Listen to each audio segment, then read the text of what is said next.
Mir Jafar, the traitor. Why India's operation to hunt down spies is codenamed after him. Explain. In the wake of the Pahalgam terror attack and the subsequent airstrikes on terrorist camps in Pakistan and Pakistan-occupied Kashmir, security forces have now launched Operation Mir Jafar, targeting individuals suspected of spying for Pakistan's intelligence agency, ISI. The operation aims to identify and neutralize those who allegedly provided critical information to Pakistan during India's military response. The anti-espionage operation was named after Mir Jafar, a historical figure widely remembered as one of the greatest traitors in Indian history. His name has long symbolized betrayal, even though the context in which it is used often varies. Historians generally agree that Mir Jafar betrayed the Nawab of Bengal during the Battle of Plassey.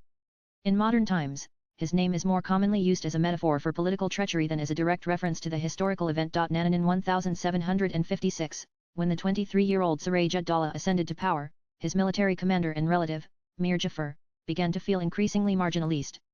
Though he had supported Siraj's assault on the East India Company's Fort William just months before the Battle of Plassey, simmering resentment lingered. Ambitious and discontented, Mir Jafar aspired to become Nawab himself. His betrayal was seen as particularly grave due to his familial ties with Siraj-ud-Daulah. Unlike other conspirators, Mir Jafar was shielded by the East India Company, intensifying perceptions of his treachery. Nanan within a year of the attack on Fort William, the East India Company launched its retaliation under the command of the young and ambitious Robert Clive. In the lead-up to the Battle of Plassey, the company employed more than just military force. It orchestrated a calculated strategy by exploiting internal rifts within the Nawab's court. British agents uncovered that Mir Jafar, the Nawab's military commander, harbored ambitions of seizing power. Clive capitalized on this, forging a secret pact with Mir Jafar and promising him the throne in exchange for his betrayal. As British forces neared Murshidabad, Siraj-ud-Daulah readied for defence but faced wavering loyalty and political setbacks. At Plassey, his position worsened with the death of his trusted general, Mir Madan. Isolated and desperate, he turned to Mir Jafar unaware of the treachery already unfolding. Feigning loyalty, Mir Jafar advised Siraj to halt the fighting. The Nawab agreed and withdrew to his camp. On Mir Jafar's signal, the British launched a swift and decisive attack. Deprived of leadership and direction, the Nawab's army collapsed. Siraj fled but was soon captured and executed by Mir Jafar's son, Miran. True to their word, the British installed Mir Jafar as the puppet ruler of Bengal. Under Mir Jafar's rule, Bengal, once the wealthiest province in India, suffered rampant exploitation and looting. The region's riches were drained, laying the groundwork for centuries of colonial extraction. Mir Jafar's alliance with the British ultimately proved his undoing. Once he had served their purpose, they discarded him. His name endures as a lasting symbol of treachery in Indian history. Nanan according to the investigators, numerous photographs and sensitive data were shared through various channels with the ISI. The probe also uncovered the involvement of the Pakistani High Commission in Delhi, where some Indian nationals were reportedly in contact with Pakistani intelligence operatives stationed there. Further investigations revealed that Pakistan obtained sensitive information by sending individuals on foreign trips and offering monetary and other incentives.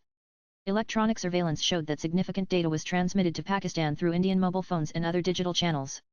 Officials involved in the operation shared that individuals from Delhi, Punjab, Haryana, Rajasthan, Jammu and Kashmir, Uttar Pradesh, and several other regions were found to be involved in these activities. Under Operation Mir Jafar, security agencies are actively gathering evidence, and based on initial findings, intelligence units are working to identify and prosecute those involved. Nanan according to several officials, intelligence agencies have started to closely monitor individuals suspected of leaking information to Pakistan, resulting in the arrest of at least 12 people across 3 states on espionage charges.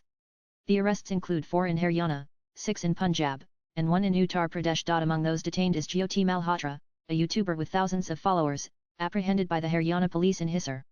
The 33-year-old travel vlogger, who runs the YouTube channel Travel with Joe, is under investigation for allegedly sharing sensitive information with Pakistan. Investigators discovered that Malhotra was allegedly honey-trapped by Danish, an employee of the Pakistani High Commission, believed to have ties to Pakistan's Inter-Services Intelligence ISI. Swipe left for next video. Other notable arrests include Devendra Singh, a 25-year-old postgraduate student from Mastgarh Chika village in Haryana. Nauman Ilahi, a 24-year-old security guard from Uttar Pradesh working in Haryana. Arman, 23 Shahzad, a businessman from Rampur, Uttar Pradesh, and Mohammad Murtaza Ali, who was arrested in Jalandhar. An official familiar with the investigation stated that interrogations are currently underway and more arrests are expected as the probe progresses and additional evidence emerges. Latest blogs.